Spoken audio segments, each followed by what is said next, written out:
Okay, so today in this video I will let you all know that how to start UPSC preparation as a beginner. ठीक है, मतलब NCERT कौन से पढ़ने हैं, standard books कौन से पढ़ने हैं, etc etc. I will be letting you all know everything. As you all were asking for this video since a very long time, so ये वीडियो आज आ चुकी है and पूरे एंड तक देखना, नहीं तो सही में कुछ भी समझ में नहीं आएगा कि क्या हो गया, नेक्स्ट स्टेप क्या था, etc. So firstly मैंने आज के लिए सारे PPTs रेडी कर दिए ताकि मेरे को बाद में जाके ये ना हो कि नहीं भाई मैंने तो कुछ मिस आउट कर दिया.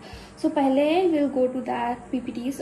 Okay, the major thing that we have is to मतलब सबसे पहला टास्क यही है कि एग्जाम स्ट्रक्चर को समझो कि यूपीएससी में क्या क्या पूछा जाता है, कैसे होता है, मतलब एग्जाम स्ट्रक्चर क्या है, किस वे में जाता है. So UPSC CSC it has mainly 3 stages of exams. ठीक है, सबसे पहले आता है प्रिलिमिनरी एग्जामिनेशन, उसके बाद आता है मेंस, उसके बाद आता है इंटरव्यू. ओके, सबसे पहले लेट्स डिकोड प्रीलिम्स. ठीक है, इसमें ऑब्जेक्टिव टाइप्स होते हैं, they will be asking you MCQ types question. ठीक है, इसमें जीएस 1 होता है and GS paper 2 that is CSAT का पेपर. ठीक है, उसके बाद इट विल बी मेंस का पेपर जो 9 पेपर्स में डिवाइडेड होता है इंक्लूडिंग एसए एंड ऑप्शनल. मतलब एसए का 1 पेपर होगा एंड ऑप्शनल का 2 पेपर होगा. ओके, एंड बाकी 4 होंगे तुम्हारे जीएस पेपर 1, 2, 3 एंड 4.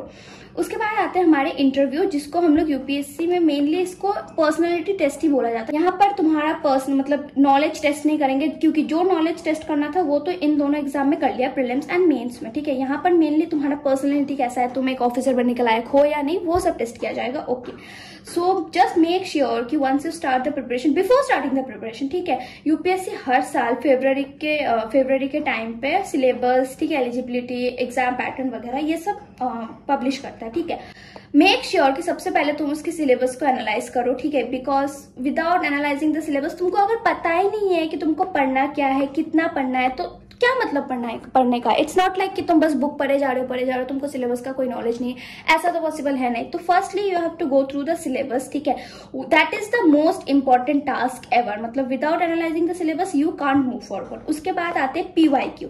ठीक है, because PYQ actually plays a great role. मतलब देखो यूपीएससी का जो क्वेश्चन पैटर्न होता है दैट इज अनप्रेडिक्टेबल. तुम उसको जिंदगी में प्रेडिक्ट नहीं कर सकते, बट एटलीस्ट तुम ये पता लगा सकते हो कि वो किस एंगल से पूछता है, क्योंकि ये तुम्हारे स्कूल का एग्जाम भी नहीं है, ना ही ये तुम्हारे कॉलेज का एग्जाम है. तो यहाँ पर डायरेक्ट क्वेश्चन पूछने का तो कोई सवाल ही नहीं बनता. ठीक है, so you have to go through the PYQ ताकि तुमको पता लगे कि यूपीएससी किस सब्जेक्ट का कैसे क्वेश्चन पूछता है, जीएस पेपर 1 का कैसा क्वेश्चन आता है वगैरह वगैरह. ठीक है, and eligibility and exam pattern तो हर साल सेम ही रहता है. ठीक है, तो द थिंग इज लाइक थोड़ा बहुत सिलेबस भी डिफर करता है हर साल, थोड़ा बहुत कुछ ऐड कर दिया, कुछ रिमूव कर दिया, वो तो करंट अफेयर्स के साथ you have to link. Okay, so इसको लेकर डिटेल वीडियो में बनाऊंगी दूसरा. ठीक है, इसको हो गया ये अब.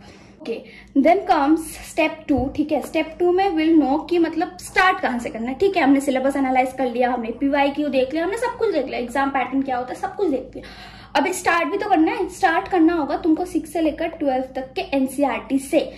अभी the main question that you guys have is 6 से लेकर 12 तक क्या सारे बुक्स पढ़ने हैं. मतलब इज इट लाइक कि सारे बुक्स इंपॉर्टेंट है? नहीं, सारे बुक्स इंपॉर्टेंट नहीं है. जैसे हिस्ट्री का तुमको 6 से लेकर 10 तक का एनसीईआरटी करना पड़ेगा. 11-12 का जो होता है वो तुमको ओल्ड एनसीईआरटी फॉलो करना पड़ेगा. ठीक है, हो गया ओल्ड एनसीईआरटी, मतलब सतीश चंद्र, बिपिन चंद्र, ये सब. Okay, RS. शर्मा, ये 3. ठीक है, ये तमिलनाडु एडिशन वाला जो होता है वो वाला करना है. ओके, ये वाला हो गया.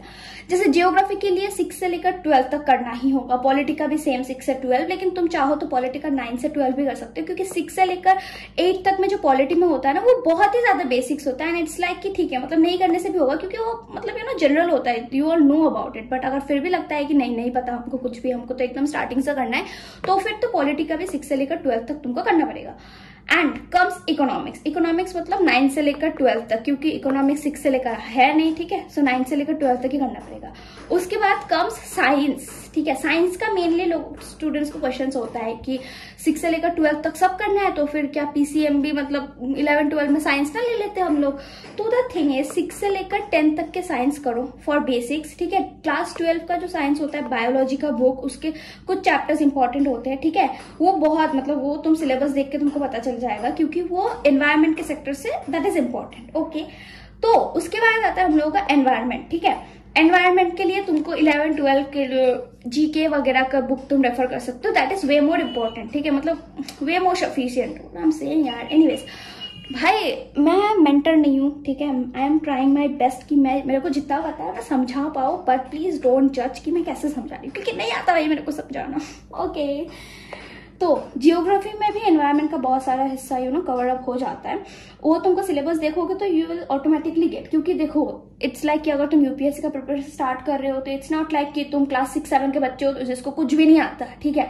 तुम either you will be in class 11-12 जब तुम स्टार्ट करने की सोच रहे हो कि ठीक है अभी यूपीएससी का प्रिपरेशन करना है, और एल्स तुम क्या होगे ग्रेजुएशन के ड्यूरेशन में होंगे या फिर तुम्हें ग्रेजुएशन कर चुके होंगे। तो मैं ये अज्यूम करके चल रही हूँ कि तुमको एटलीस्ट थोड़ा बहुत तो पता है कि एनवायरनमेंट कहाँ आता है, साइंस कितना तक आता है, मतलब ये सब, क्योंकि सिलेबस देख के तो इतना तो खुद से एनालाइज कर ही सकते हो, ठीक है। इतना तो तुम में पोटेंशियल है, मेरे को पता है, ठीक है। सो अभी तुमको बनाना है खुद के नोट्स जो तुम रिवीजन के लिए कर सको। अभी तुमने एक बार बुक पढ़ लिया, 2 बार पढ़ लिया, 3 बार पढ़ लिया, हर टाइम तो बुक नहीं पढ़ने जाओगे, you need notes for that, ठीक है। मतलब ऐसा नहीं कि तुम एग्जाम के एक दिन पहले रिवीजन करना है, मैं बुक खोल के रिवीजन करता हूँ, ये पॉसिबल नहीं है, ठीक है। You have to make your own notes कर लो। आई वुड ऑलवेज सजेस्ट कि खुद के नोट्स बनाओ, ओन नोट्स बनाओ। नोट्स अल्टीमेटली जब तुम्हारे खुद के होंगे that will be more beneficiary, okay. So and 6 से लेकर 12 तक का जो बेसिक्स होता है उसके लिए तुम यूट्यूब में बहुत प्लेलिस्ट पढ़े, इवन पीडब्ल्यू के प्लेलिस्ट पढ़े, ठीक है। मैं जो रेफर करती हूँ वो पीडब्ल्यू के प्लेलिस्ट है, मैं प्रमोशन नहीं कर रही हूँ, इट्स जस्ट कि हाँ मैं वो रेफर करती हूँ तो मैं तुमको भी वही सजेस्ट कर रही हूँ। अगर चाहिए तो तुम वो रेफर कर सकते हो, ठीक है। मतलब ऐसा होता है ना कि नहीं हमको तो बुक से कुछ समझ में नहीं आ रहा है, कोई अगर समझा दे कोई टीचर तो अच्छा होगा, तो go for the video lectures ना जो अवेलेबल है यूट्यूब में at free of cost, you don't have to pay anything for that. Even वो सीक्वेंस में है, प्लेलिस्ट पूरा रेडी है, ठीक है, एकदम रेडीमेड है। पीडब्ल्यू ओनली है, ये इस प्रकरण बैच का नाम है, ठीक है, चैनल का नाम है। Okay, उसके बाद the next thing is focus on the core standard books, ठीक है। मतलब हो गया तुम्हारा एनसीईआरटी वगैरह सब कुछ हो चुका, पर सपोज तुमने सिलेबस वगैरह एनालाइज कर लिया, एनसीईआरटी हो चुका, अब क्या इतना ही नहीं, इतना नहीं है। उसके बाद जैसे पॉलिटिकल, मतलब उसके बाद you have to go for standard books, जैसे पॉलिटी के लिए लक्ष्मीकांत है, ठीक है। मॉडर्न हिस्ट्री के लिए you have to go for Spectrum, ठीक है। Ancient and medieval history as I told कि आर एस शर्मा, सतीश चंद्र, बिपिन चंद्र, ये सब रेफर करो। Bipin Chandra actually modern history है, ठीक है। एंड जो स्पेक्ट्रम बुक होता है, स्पेक्ट्रम से पहले अगर तुम बिपिन चंद्र करते हो तो स्पेक्ट्रम को तुम इजिली कनेक्ट कर पाओगे, ठीक है। मतलब स्पेक्ट्रम का लैंग्वेज थोड़ा सा टफ है, जिसको समझने के लिए अगर तुम पहले बिपिन चंद्र कर चुके होते हो तो क्या होता है ना, तुम कंसेप्चुअल क्लैरिटी तुमको बहुत आसान हो जाता है, तुम समझ पाते हो, कनेक्ट कर पाते हो चीजों को, ओके। उसके बाद फॉर जियोग्राफी एनसीईआरटी क्लास 6 से लेकर 12 तक इज वे मोर सफिशिएंट। मतलब you can actually trust me blindly when I am saying कि क्लास 6 से लेकर 12 तक का एनसीईआरटी एनफ होता है। फिजिकल जियोग्राफी के लिए you can refer class 9 and 11 का जियोग्राफी, ठीक है। मतलब 11 का geography is the most important one and it's also कि ये सबसे टफेस्ट है, ठीक है। बट ये एक्चुअली एनफ होता है, ठीक है, एंड ये बहुत टफ होता है एंड ये एनफ होता है ऑल्सो। अगर तुम चाहो कि नहीं मेरे को तो एक स्टैंडर्ड बुक भी उठाना है तो तुम जीसी लेवल को उठा सकते हो, ठीक है। उसके बाद आता है इकोनॉमी। इकोनॉमी में you can go for NCERT as I told you 9 से लेकर 12 तक का, ठीक है। एंड इकोनॉमी में तुम इकोनॉमी का, इंडियन इकोनॉमी का बुक भी आता है, ठीक है, वो भी उठा सकते हो तुम। फिर एनवायरनमेंट में, एनवायरनमेंट के लिए you can refer to Shankar IAS का बुक, एक बुक अवेलेबल है, ये मतलब एनवायरनमेंट के स्टैंडर्ड बुक के लिए, ठीक है। करंट अफेयर्स के लिए ऑफकोर्स द हिंदू। इसके सिवा मैं कोई भी और करंट अफेयर रेफर नहीं करूंगी, क्योंकि हिंदू में क्या होता है ना, ये एक्चुअली बायस्ड नहीं है, ठीक है। मतलब हिंदू इज लाइक कि अगर तुमको वो नेगेटिव पॉजिटिव साइड दिखा रहा है तो वो तुमको नेगेटिव साइड भी दिखाएगा। किसी भी आर्टिकल में, हर आर्टिकल में तुमको negative and positive both side दिखेगा हिंदू में, जिससे तुमको मतलब होगा कि हाँ भाई इसको इस एंगल से भी देख सकते हैं, इसका जस्ट बेनिफिशियरी नहीं है, ये प्रोज एंड कॉन्स दोनों है इसके, ठीक है। एंड उसके साथ मंथली मैगजीन उठा लो, ठीक है, विजन के उठा सकते हो। विजन के सबसे ज्यादा रेफर करूंगी मैं, विजन आईएएस के, तो मंथली मैगजीन रेफर करो, हो गया ये। अभी now let's come to practice answer and test, ठीक है। अभी इट्स नॉट लाइक कि तुम सब पढ़े गए, अभी आगे क्या, तुमको जाके मेंस में आंसर भी लिखना है। तो मेंस का आंसर ऐसे नहीं तुम्हारा मेंस 2 महीने बाद है तो तुम 2 महीने पहले से आंसर लिख रहे हो, नहीं ब्रो, यहाँ पर ऐसा नहीं होता। यहाँ पर तुमको लाइक अगर फॉर सपोज तुम प्रिपेयर कर रहे हो 3, 4, 5 महीने, इवन आई वुड से, ठीक है, 1 साल भी बहुत ज्यादा हो जाएगा, 6-8 महीने बाद से तुम आंसर राइटिंग स्टार्ट कर दो, ठीक है। मतलब कैसा भी बने, इट्स नॉट लाइक कि तुमको ये आंसर डायरेक्ट तुम्हारा चेक होने वाला है कि ये आंसर से पता जज करूंगा, इसको मैं सिलेक्ट करूंगा कि नहीं करूंगा, नहीं भाई ऐसा नहीं है, ठीक है। आंसर राइटिंग तुम छोटे से स्टार्ट करो, स्टार्ट विद स्मॉल, ठीक है। प्रीवियस क्वेश्चंस जो होते हैं, या फिर और जो एनसीईआरटी के पीछे, एनसीईआरटी, हाँ, एनसीईआरटी के जो पीछे क्वेश्चंस होते हैं ना, बैक क्वेश्चंस, वो भी तुम सॉल्व कर सकते हो, ठीक है। वो स्टार्टिंग के लिए, ताकि तुमको मतलब पता चले कि तुमको एक आंसर में लिखना क्या है। मतलब हाँ, ऑफकोर्स तुमको यहाँ पर स्टैंडर्ड लेवल का आंसर लिखना होगा, बट एटलीस्ट स्टार्ट तो करो छोटे से। अगर तुम स्टार्ट करोगे नहीं तो डेस्टिनेशन तक पहुंचोगे कैसे भाई, नहीं पहुंच पाओगे तुम, ठीक है। ओके, देन इफ पॉसिबल, ठीक है, if possible and if you want to, then you can join a test series, ताकि तुमको पता, मतलब वीकली या फिर मंथली या फिर डेली या फिर वीकेंड्स पे, मतलब तुमको पता लग जाए कि तुम किस, मतलब कितना तुम ग्रो कर रहे हो, तुम्हारा प्रिपरेशन कितना कैसा है, तुम अच्छी तरह से प्रिपेयर कर रहे हो या नहीं। उसके लिए तुम प्रीलिम्स एंड मेंस का जो टेस्ट सीरीज होता है वो सब लगा सकते हो, ठीक है। एंड इवन मॉक इंटरव्यूज जो बाद में आएंगे, ऑफ कोर्स, मतलब तुम्हारा हो गया सब कुछ, फॉर सपोज प्रीलिम्स मेंस, मतलब तुम्हारा प्रीलिम्स निकल गया, उसके बाद यू ट्राई कि मॉक इंटरव्यूज वगैरह जो होता है, तो इंटरव्यू दो, तुम अपना पर्सनैलिटी टेस्ट दो, ताकि तुम एक कॉन्फिडेंस बिल्ड कर पाओ अपने अंदर कि भाई अगर मेरे को यूपीएससी में इंटरव्यू में पूछ लिया तो मैं क्या बोलूंगी या क्या बोलूंगा, तो तुमको एक आएगा कि हाँ, कॉन्फिडेंस आएगा कि मैं एटलीस्ट बोल पाऊंगी। ऐसा नहीं कि मैं चुप हो जाऊंगी, मेरे को नहीं आता, मैं तो इंट्रोवर्ट हूँ, मैं तो एक्सट्रोवर्ट बन के बोल ही नहीं सकती, भाई नहीं चलेगा। यूपीएससी नहीं देखेगा तुम इंट्रोवर्ट हो, तुम एक्सट्रोवर्ट हो, तुम एम्बिवर्ट हो, कुछ नहीं देखेगा। All they will see is तुम में ऑफिसर बनने की कैपेबिलिटी है या नहीं है, तुम्हारा बॉडी लैंग्वेज उस अकॉर्डिंगली परफॉर्म करता है या नहीं है, ठीक है। ओके, उसके बाद we have the second last thing, ठीक है, इसके बाद ऑलमोस्ट खत्म होने का आया है। कॉन्साइज नोट बनाओ, ठीक है, मतलब जस्ट 1-2 पेज के पर टॉपिक के एकदम छोटे से छोटे नोट्स बनाओ, ताकि तुम वो लास्ट मोमेंट पे जाके रिवाइज कर पाओ। मतलब तुमको मंथली, वीकली, कंटिन्यूअसली, फ्रीक्वेंटली तुमको करना तो है रिवीजन, बट इट्स लाइक तुमको लास्ट मोमेंट पे जाके भी तो रिवाइज करना है। कल तुम्हारा पेपर है, तुम आज ऑफकोर्स बैठे नहीं रहोगे, तुमको रिवाइज करना पड़ेगा। एंड तब तुम पूरा रजिस्टर उठा के नहीं बैठ सकते कि ये अभी रिवाइज करेंगे 120 page, 25 page, 300 page, 400 page, possible नहीं है ये, ठीक है। तो फॉर दैट यू नीड छोटा छोटा नोट्स, ताकि वो तुमको वो कॉन्साइज नोट देख के थोड़ा बहुत आइडिया लग जाए कि हाँ इसमें ये है, ठीक है। उसके लिए you have to make 1-2 page का नोट्स। फिर आता है revise NCERT and standard book multiples time, क्योंकि यूपीएससी का सिलेबस बहुत वास्ट है, बट इट्स लिमिटेड, बहुत वास्ट है। बट जब तक तुम उसको बार बार पढ़ोगे, किसी भी चीज को अगर तुम बार बार करते हो तो वो तुमको याद होने लगती है ऑटोमेटिकली, ठीक है, क्योंकि हमारे ह्यूमन ब्रेन इसी तरह काम करता है। तो जब तक तुम एक चीज को मल्टीपल टाइम्स पढ़ते रहोगे, लेट इट बी एनसीईआरटी और स्टैंडर्ड बुक्स, ठीक है, मल्टीपल टाइम पढ़ते रहोगे, तुमको ऑटोमेटिकली वो लर्न हो जाएगा। लोग बोलते हैं ना हिस्ट्री में इतना पढ़ना पड़ता है, भाई डेट याद ही नहीं रहता, तुमको इतना पढ़ना ही नहीं है, तुम बस 1-2 बार करके पढ़ो, रिवाइज करते रहो, तुमको ऑटोमेटिकली सब मतलब लर्न हो जाएगा, ठीक है। इट्स नॉट लाइक कि तुमको बैठ के लर्न करना पड़ेगा कि मौर्यन एम्पायर स्टार्ट हुआ था 322 से लेकर 185 बीसी तक मौर्यन एम्पायर चला था, फिर विजयनगर एम्पायर कब तक चला था, 1336 से लेकर 1646 तक, हाँ 1646 सी तक चला था। मतलब तुमको ये सब लर्न करना ही नहीं है, तुमको ये ऑटोमेटिकली लर्न हो जाएगा जब तुम बार बार रिवाइज करोगे एंड डॉट्स को कनेक्ट करोगे, ठीक है, कि इसके बाद ये आया था, इसके बाद ये आया था, तुम कनेक्ट करने लगोगे। Maintain a newspaper and CA notes file, मतलब न्यूज़पेपर के लिए तुम एक अलग से फाइल बना दो, जैसे मैंने बना रखा है। मैंने सीए का एक ही फाइल रखा है, लेकिन वो नहीं होता मल्टी लेयर फाइल जिसमें मैंने जीएस पेपर 1 का घुसा रखा है, जीएस पेपर 2 का घुसा रखा है। रुको मैं तुमको दिखाती हूँ मेरे करंट अफेयर्स का फाइल, ठीक है। इसमें ये देखो मैंने सब कुछ डिवाइड कर रखा है, ये देखो, ठीक है। इसमें तुमको पहले मिलेंगे प्रीलिम्स के, ठीक है, ये मंथ का है, पहले मंथ का मैंने दूसरे फाइल में रखा है।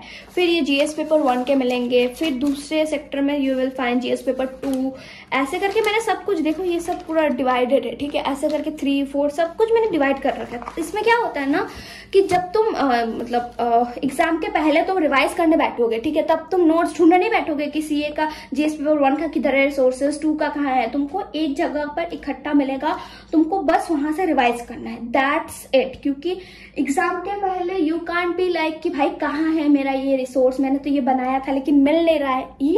ये फंडा नहीं चाहिए ना अपने को एग्जाम के पहले, अपने को चाहिए पूरा का पूरा एकदम अरेंज्ड वे में, ठीक है, एकदम अरेंज्ड वे में, ताकि बहुत इजी हो जाए एग्जाम के पहले सब कुछ।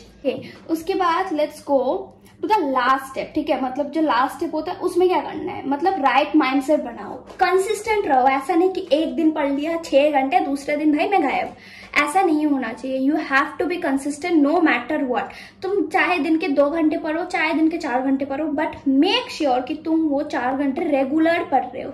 हाँ, इट्स ओके, महीने में 1 दिन ब्रेक ले लिया, 2 दिन ब्रेक ले लिया, या फिर तबियत खराब हो गई, जैसे मेरा तो चलता रहता है भाई, मतलब 7 दिन पढ़ती हूँ ठीक से, फिर 1 दिन मेरे को क्या होता है, हेल्थ इशू हो जाता है, तो नहीं हो पाता है।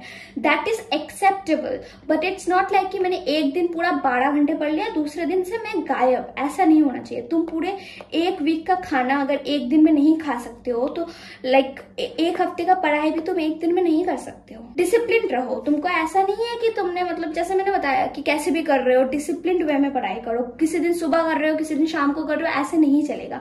Make a proper time table, तुम उस पे स्टिक रहो, ठीक है। तो आई एम अज्यूमिंग कि अगर तुम अभी स्टार्ट कर रहे हो प्रिपरेशन, तो तुम्हारा अटेम्प्ट होगा या तो 2028 में या फिर 2029 में या उसके बाद, ठीक है। तो अभी से अगर तुम दिन के 2 से 6 घंटे पढ़ते हो, मतलब 4 से 6 घंटे लेट इट बी, ठीक है, क्योंकि 2 घंटे बहुत कम हो जाता है, तो 4 से 6 घंटे पढ़ते हो या फिर 3 से 4 घंटे पढ़ते हो, that is way more enough, ठीक है, एक्चुअली एनफ होता है। एंड मेक श्योर कि तुम किसी एक रिसोर्सेज के ऊपर स्टिक रहो। कि इट्स लाइक कि तुमको पूरा किसी सब्जेक्ट पे पीएचडी नहीं करना है, तुमको बस एग्जाम निकालना है। तुमको एनफ नॉलेज चाहिए उस एग्जाम निकालने के लिए, एंड वो 1, 2, 3 बुक से सफिशिएंट होता है। तुमको एक सब्जेक्ट के लिए 20 बुक नहीं चाहिए। हाँ, यहाँ पर तुमको मोटिवेटेड रहना पड़ेगा, क्योंकि याद रखना ये मैराथन है जिसमें तुमको स्टेप बाय स्टेप मतलब चलते जाना है। इट्स नॉट अ स्प्रिंट कि तुम एक बार में कहीं पे पहुंच गए, ये पॉसिबल नहीं है। You have to go, you have to keep going, ठीक है। हर दिन, हर साल, हर महीने, हर वीक तुमको लगे रहना पड़ेगा, ठीक है। इट्स नॉट लाइक कि 1 दिन पढ़ लिया या फिर 1 महीने पढ़ लिया मेरा यूपीएससी निकल जाएगा। जिंदगी में नहीं निकलेगा भाई, रियलिटी चेक दे रही हूँ, जिंदगी में नहीं निकलेगा। You have to stay consistent no matter what. And motivation के लिए तो तुम मेरे को सब्सक्राइब कर ही सकते हो, एंड इवन मेरे चैनल को भी फॉलो कर सकते हो। Subscribe for more such videos. अगर नहीं करना है तो भागो जाओ, पढ़ाई करो, बाय।